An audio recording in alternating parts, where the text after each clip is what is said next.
আহ, বেশ ভাই, আমাকে মাত্র 100 টাকা দিলেই চলবে। একটু টাকা দাও না? দাও ভাই, আমি তো তোমার ছোট ভাই। ভাইকে তো টাকা দিলে তা বিধা যাবে না।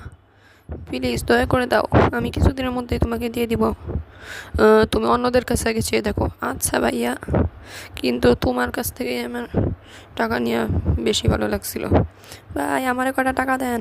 ওই হলার পলাই মনে হয় টাকা চাইতে আইসে। ওরে টাকা তো দূরের কথা, গোয়া দিব না। এটা কেমন? টাকা চাইতে আইসো না? সর সর, টাকা আবার দিব তোরে, শালা। কোনো দিনও তোকে টাকা দিব না। আফসোস, ওরা দুইজন কত কোটিপতি, কিন্তু আমার ভাইকে টাকা দিল না। 100 টাকায় কী বা যায় আসে? ওরা এরকমভাবে আমার ভাইকে অপমান করতে পারলো। আমার ভাই ওদের কাছে তুচ্ছ হয়ে গেল। আমি আমার ভাইকে টাকা দিব, কিন্তু শয়তান আমার মনে বাধা প্রদান করছে টাকা দিতে। বেশ, মুসলিম আবার কীভাবে রে?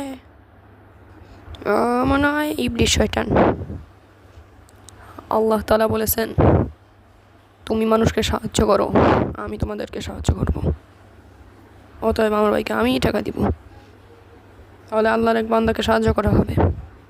কিন্তু শয়তান আমাকে ধোঁকা দিচ্ছে। শয়তান সবসময় আমার অন্তরে প্রচারণা দিতে যাচ্ছে। আমি শয়তানকে ঠেকিয়ে ফেলবো। আউযু বিল্লাহি মিনাশ শাইতানির রাজিম। ওরে বাবা,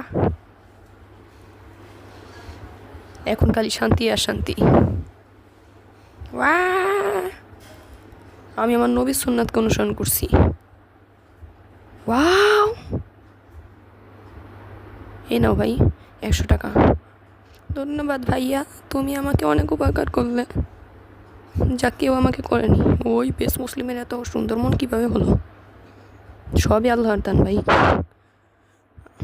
আমি আমার ভাইকে অনেক ভালোবাসি, তাই তাকে টাকা দিয়েছি। তবে তোমরা ছেলেও আমি দিতাম, আর তোমরাও আমার বন্ধু এবং মুসলিম ভাই।